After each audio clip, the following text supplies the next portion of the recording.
Hello everybody, welcome to Zelda Speedruns, broadcasting The Legend of Zelda 80% No Up+A Battle for Hyrule tournament. We're at the championship round 1 for you today. It's Iceblue versus ImprobableSpork. Commentating for us, we have John Tabin and Dr. Blue. Say hello everybody. Hey, how's it going?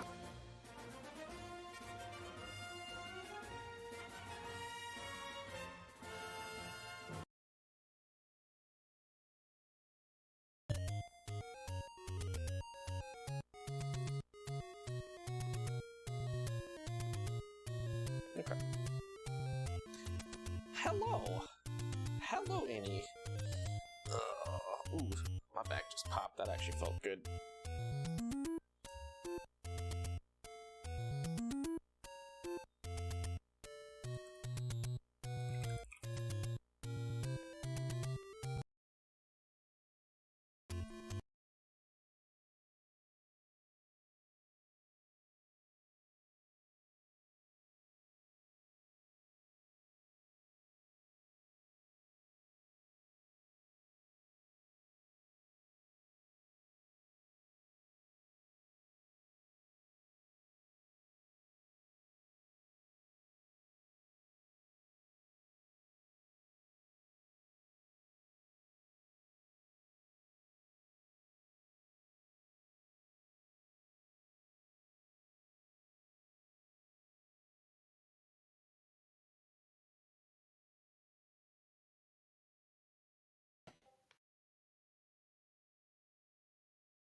Are we live? I don't think we're live.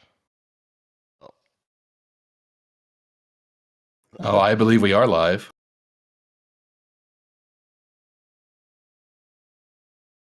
Oh, good. Welcome to another Zelda 1 80% No Up+A Battle for Hyrule championship bracket match. I'm John Tabin. Joining me on the mic here is Dr. Blue. Hello, the Dr. Blue. Hey, John. Hope you're having a good evening. Iceblue, question in chat, what's Iceblue's race PB? I don't know what his actual race PB is. His best time in qualifiers was 30:09. His PB is a 28:57. Yep, he was able to bot me in those qualifiers at the last minute. ImprobableSpork got a 31:56 a few years back as Can't Find Bombs. He lost all his VODs as Can't Find Bombs and deleted Speedrun.com account and restarted. So, and he's not fully derusted. But that said, he did get a 34 in quals, which was his Speedrun.com PB because he restarted. That's the best time he's gotten since. So it's not impossible that he could show some more rust knocking off. If Iceblue slips up, that could come into play. Both runners going 3 first. ImprobableSpork taking top route, a little less RNG. Yep, get some nice guaranteed bombs and get usually a nice pattern in the second factor.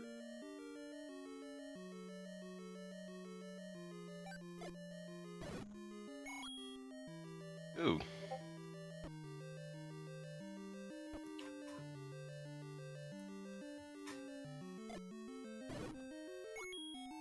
I got a bomb drop and cleaning up a second factor. ImprobableSpork at one of the 2 lucky bomb chances that you get with the top route kill route.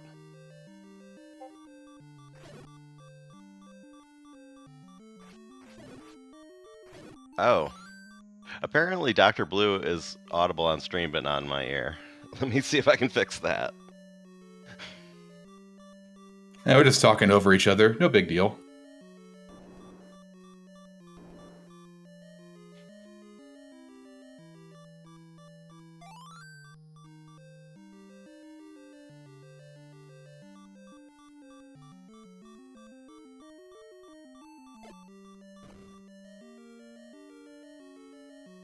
All right, Iceblue in the Manhandla fight. He gets out clean. ImprobableSpork coming in with half a heart. And only one bomb, which is really uncomfortable. Oh, and Manhandla was merciful. He gets the bomb force on it. And very both nice. runners get out of 3 clean.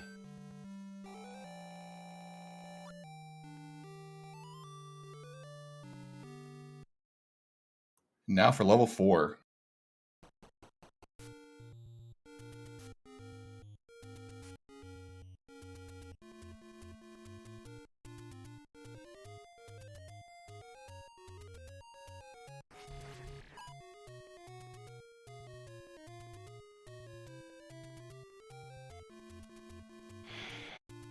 So Iceblue into level 4.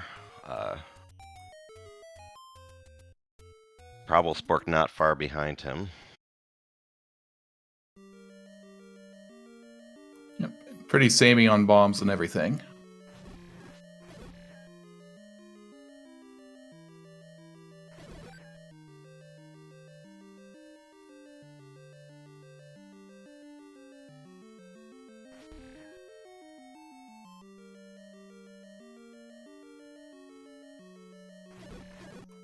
Pretty typical NSU there for Iceblue. Yeah, And Spork forcing in on the Zols, which is a safe play. Iceblue forcing on the first Zol in the breakfast room, which is a little more aggressive, more like. See how.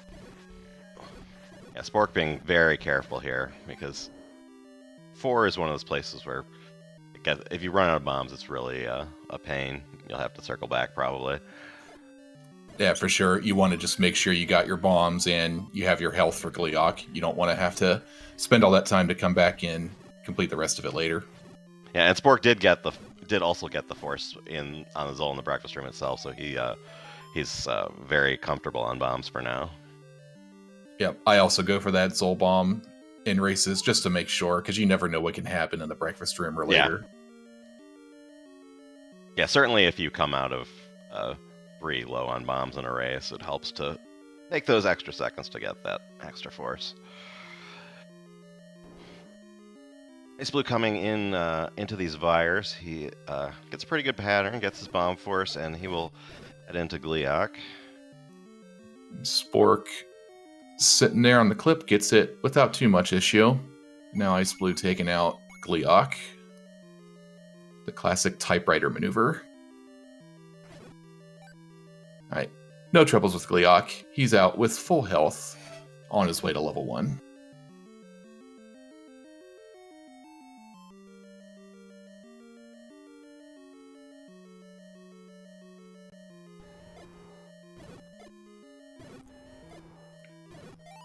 ImprobableSpork getting all kinds of bomb love, and now he gets to take on Gliok. See how he fares with 2.5 hearts.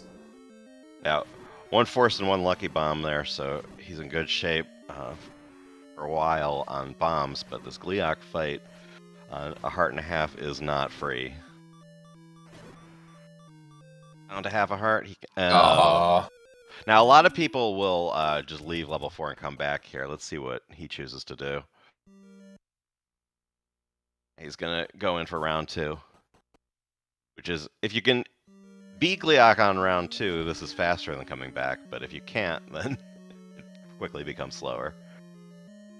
And there's and because he's in 4 with the wood sword, he can't really farm any health from any of these enemies because they all split to a wood sword. So he's probably not going to have beams for Gliok unless he bombs something and gets a heart, but that's not real probable.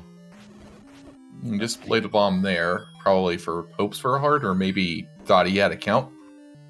Yeah, I don't know. I mean, he does have some bombs to spare, so if he was on if he was in the right place for a heart, I mean, there are only 2 hearts in the Ruby group, which is what the Zols are, so not great odds if he doesn't know where he is. But meanwhile, Iceblue picking up his bow, just kind of getting through level 1. Not too much can go catastrophically wrong here. Stalfos might make you run around for them, but other than that, it's a pretty straightforward dungeon. Oh, he gets ImprobableSpork gets 2 hearts. Oh, that's perfect, yeah. And Ooh, that's an annoying bop to take because he won't have beams. But at Yeah. least he has some buffer. Yep, he paid the tax for half a heart to get to.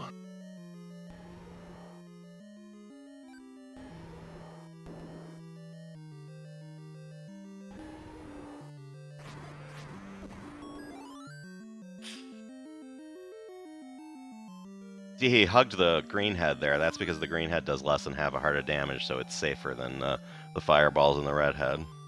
And he makes it out this time with a heart bonus at the end, and Iceblue makes his way out of 1.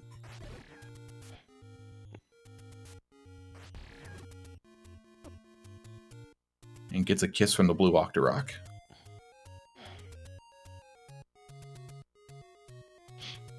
And ImprobableSpork now out of the really hard part of the early game, but now about a dungeon behind because of that death.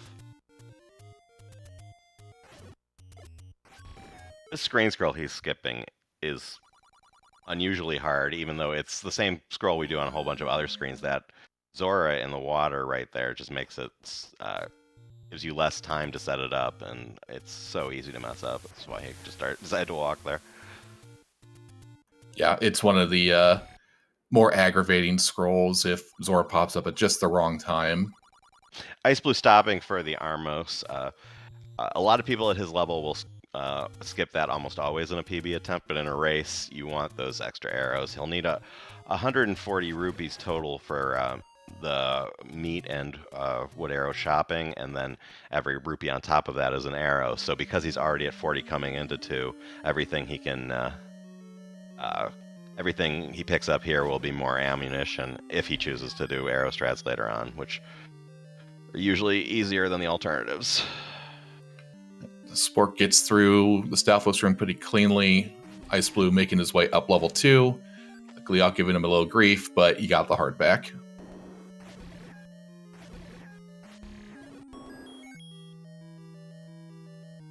And since Iceblue got that Armos 30, he is more than set on enough for his meat and arrows, and enough to do arrow strats in River Room, should his count not be up there.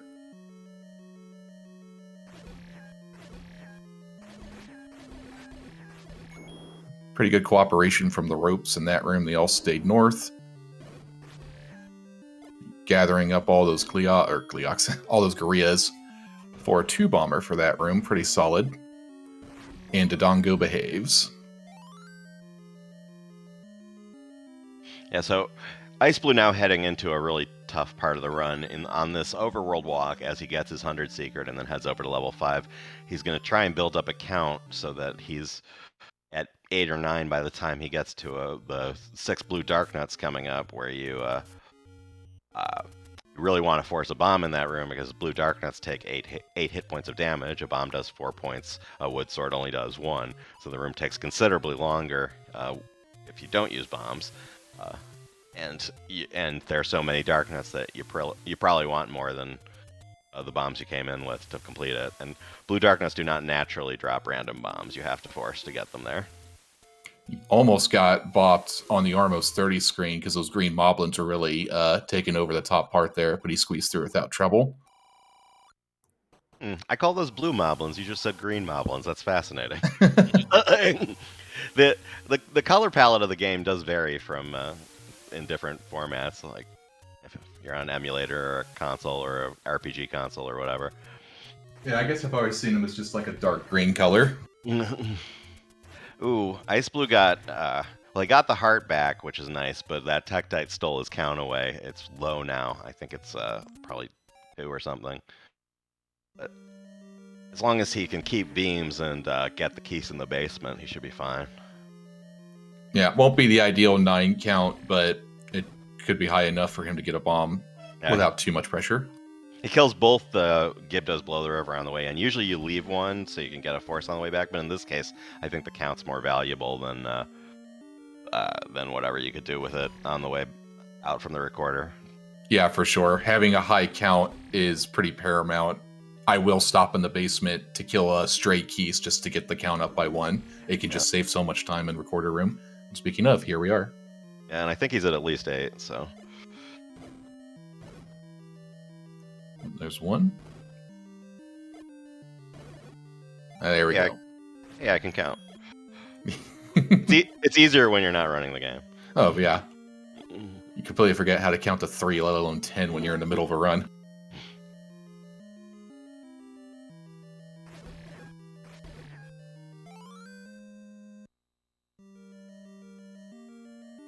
Spork, unlucky, does not get any bomb drops in the Gorilla room in 2.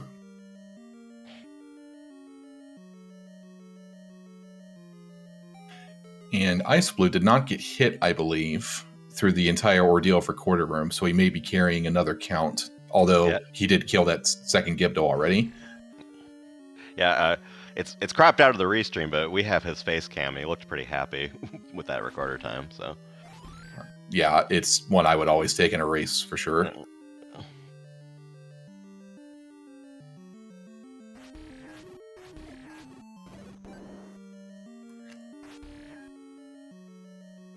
Takes out the Gibdo with a bomb. Dodongo cooperates again, so he's at a full set, no worries. Alright, Dodongo just behaving all day so far. ImprobableSpork getting out of 2 with no trouble from the Triceratops.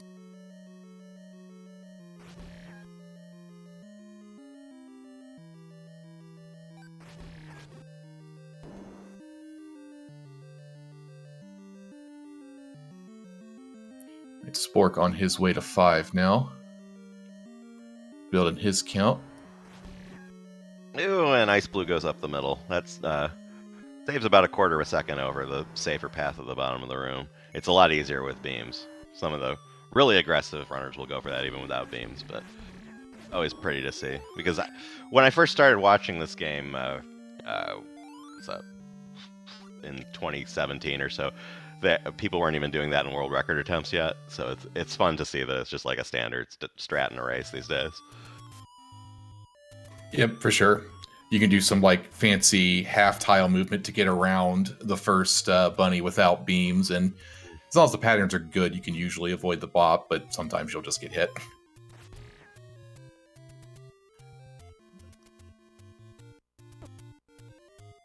Oh, speaking of getting hit, Ice takes one on the way to his shopping spree. Spork has a count of at least 2 right now. I don't believe he killed anything else.